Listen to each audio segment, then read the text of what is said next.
Richard Rohr was born in 1943, and he became a monk at the age of 19. And he said that it was a great age for learning about theology and philosophy. Vatican II was in the air, and there was a new openness in the church. People were less concerned about what's heretical and what's orthodox, what's insider versus what's outsider, and a tremendous curiosity to learn about the world. He says that there are 4 different orientations that describe our experience of life. The first is what he calls the material orientation. It's seeing the world as primarily a bunch of objects. It's almost inhabiting a dead universe full of things. The second orientation he describes, he calls the spiritual orientation.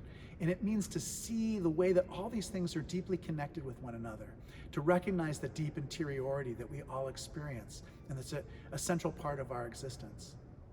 The third orientation he describes, he calls the priestly orientation. It's the way that people bring the spiritual and the physical together in the way that they might when they talk about the Eucharist, where we have bread and wine. They're both spiritual and physical things at the same time. And the final orientation he describes, he calls the incarnational orientation. And it is when we recognize that there really isn't any such thing as something that's physical and something that's spiritual, that they're both completely connected and interwoven with each other. During Holy Week, we imagine and think so much on the last days of Jesus' life, the crowds that welcomed him into Jerusalem, waving palm branches.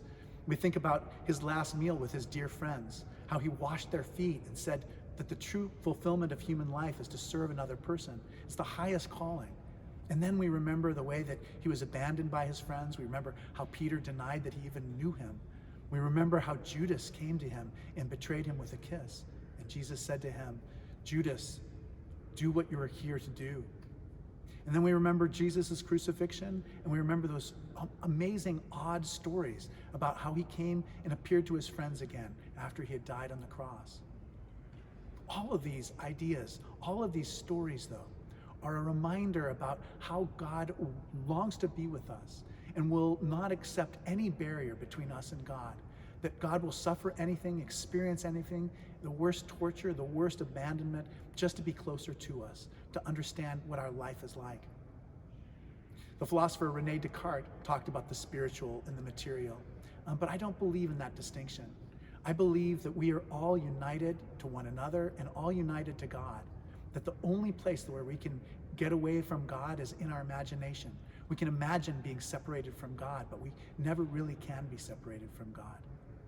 My friend, the poet Atsuro Riley, has given me this poem by Peter Cole.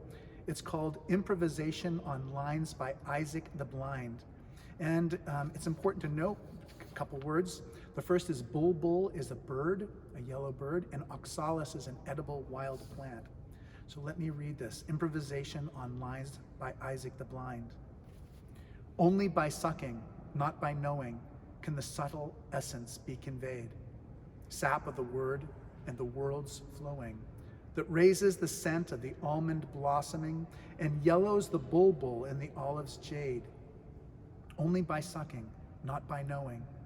The grass and oxalis by the pines growing are luminous in us, petal and blade, as sap of the word and the world's flowing.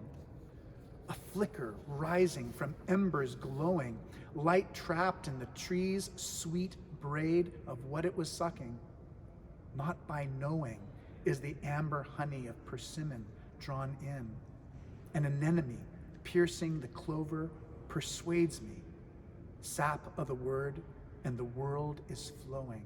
Across separation, through wisdom's bestowing, and in that persuasion choices are made, but only by sucking, not by knowing that sap of the world through the world is flowing.